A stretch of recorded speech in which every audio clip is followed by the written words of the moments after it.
सबैजनालाई। मेरो नाम सरस्वती भण्डारी हो र आज म यहाँहरूलाई बच्चाको ठुलो भावनालाई कसरी शान्त पार्ने भन्ने कुरा भन्न गइरहेको छु है त।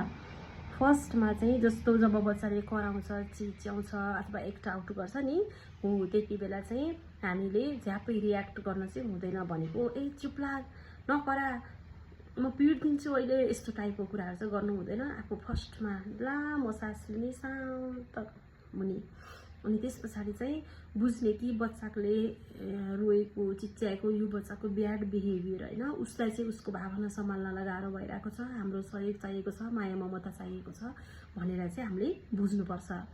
त्यस्तै गरेर अब हामीले चाहिँ यस्तो बेलामा के कुरा गर्नु हुँदैन भने स्टप क्राइङ, यो बिग डिल के पनि होइन, रियाक्ट नगर भनेर भन्दाखेरि बच्चाले चाहिँ तपाईप्रतिको ट्रस्ट ब्रेक गर्न सक्छ। उसलाई चाहिँ साँच्चै गाह्रो भइरहेको हुनसक्छ नि त, उसको धेरै पर्सपेक्टिभ छैन, धेरै कुरा नबुझ्न सक्छ। त्यो कारणले गर्दा बच्चालाई सानो कुरा पनि ठुलो लाग्छ। त्यो कुरा चाहिँ हामी पेरेन्ट्सहरूले बुझ्नुपर्छ। अनि उहाँहरूलाई चाहिँ जस मलाई थाहा छ तिमी अपसेट भइरहेको छौ, म तिम्रो साथमा छु भनेपछि अब उनीहरूले सेफ फिल गर्न थाल्छन् र सुरक्षित महसुस गर्न थाल्छन्। अनि उनीहरूको कुराहरू चाहिँ हामीलाई भन्न थाल्छन्। अनि त्यस पछाडि चाहिँ फर्स्ट त्यो गरिसकेपछि आफू शान्त भएर बच्चासँग त्यसरी कामले तिमी अपसेट छौ, मैले देखिरहेको छु, तिमीलाई गाह्रो भइरहेको छ, म तिम्रो साथमा छु भनिसके पछाडि दुईजना मिलेर डिप ब्रिथ गर्न थाल्ने। डिप ब्रिथ भन्छ काम टेक्निक हो एउटा, अरू जे पनि गर्छ, ड्रइङ गर्न लगाए पनि हुन्छ, अरू तरिकाहरू पनि छन्, तर डिप ब्रिदिङहरू सिकाउनु भयो भने सजिलो हुन्छ, जहाँ पनि गर्न मिल्छ होइन।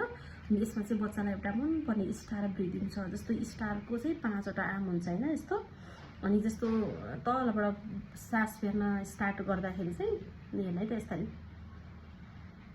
गर्न थाल्दाखेरि माथि गयो, अब हामी सास फाल्दाखेरि डाउन आयो, फेरि सास लिने,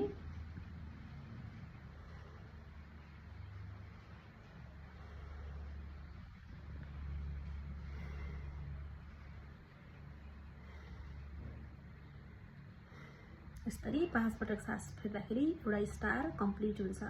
यसलाई चाहिँ स्टार ब्रिदिङ भन्दाखेरि बच्चाहरूलाई एकदम फन्नी पनि हुन्छ, गर्न पनि मन लाग्छ। यसरी स्टार ब्रिदिङ गर्न सकिन्छ। त्यस पछाडि बच्चालाई हग गर्ने, त्यसपछि के कुराले गर्दाखेरि अपसेट बनायो अथवा यो बिग भावनाहरू चाहिँ लिएर आयो त्यसको बारेमा बसेर कुरा गर्ने, दुईजना मिलेर समस्याको समाधान गर्ने।